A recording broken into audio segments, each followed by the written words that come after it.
Sa kabila nga po ng pagiging top 1 ng Minnesota Timberwolves sa West, tinalo pa rin naman nga sila ni Kyrie Irving. Yan naman ang ating unang balita na pag-uusapan na susundan ko na rin ng balitang balik top 10 ng Los Angeles Lakers standing sa tambalitang kailangan na lamang nga daw lumipat ni Stephen Curry sa Los Angeles Lakers ayon kay Stephen A. Smith. Kaya mga idol, tara, alamin na natin to.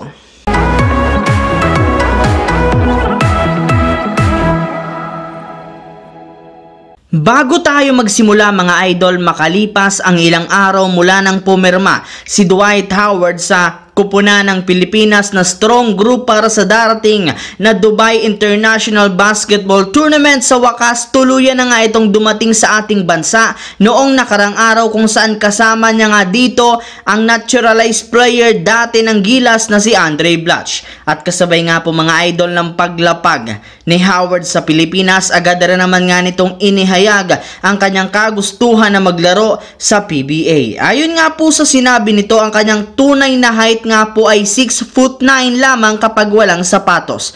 Tumataas lamang nga ito ng 6'10" kapag nakasuot siya ng sapatos. Kaya sigurado nga po na pasok siya sa inilaang requirements ng PBA para sa kanilang import na maglalaro sa Commissioner's Cup. At base nga sa lumabas na balita, isa nga po sa mga sinasabing team na posibleng kumuha sa kanya ay ang Converge, na mismong team manager na si Jacob Lau ang nagsabi na kinukonsideran nila na kunin si Howard at papirmahin ng malaking kontrata. Samantala, alam naman nga po ninyo mga idol na ang Minnesota Timberwolves ang best team ngayon sa West. Ngunit sa hindi nga inaasahan, medyo naging inconsistent nga po sila sa kanilang mga nakalipas na laban, katulad na lamang ng pagkatalo nila kahapon kontra sa Dallas Mavericks. Kahit man nga sila ang may hawak ng best defensive rating sa liga, ay hirap para naman sila na pahintuin ang opensang hatid ng Dallas Mavericks, especially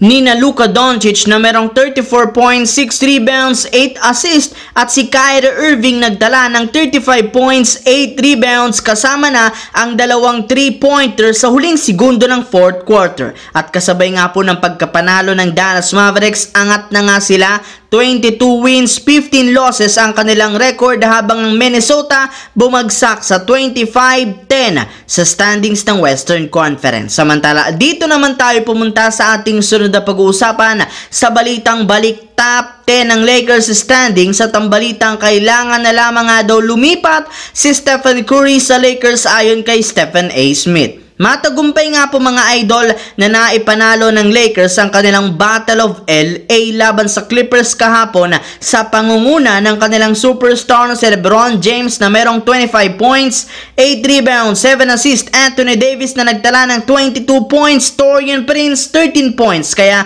dahil nga sa kanilang pagkapanalo, meron na nga silang 18 wins, 19 losses na kasalukuyang record bilang top 10 muli sa Western Conference. Yes mga idol, nakabalik na nga sila sa pang-10 ang Lakers standings, gayong natalo rin naman nga kahapon ang Golden State Warriors laban sa Toronto Raptors na hindi ikinagusto ng kanilang mga fans na nagpaulan ng boo sa loob ng Chase Center, plus sunod-sunod na rin naman nga ang kanilang binabatikos ang kanilang kupunan. Maging ang ilang mga NBA analysts nagdediskusyon na, katulad ni na Stephen A. Smith at Kendrick Perkins, kung ano nga ba ang mangyayari ngayon sa Golden State Warriors, especially sa kanilang superstar na sina Stephen Curry kasama si Klay Thompson, na nagkaroon pa lang ng basurang performance si Stephen Curry ito sa pagtatala lamang niya ng 9 points, 6 assists sa kanyang 0 out of 9 sa 3-point line. Kaya dahil dyan, pabiro nga pong sinabi ni Stephen A. Smith kay Perkins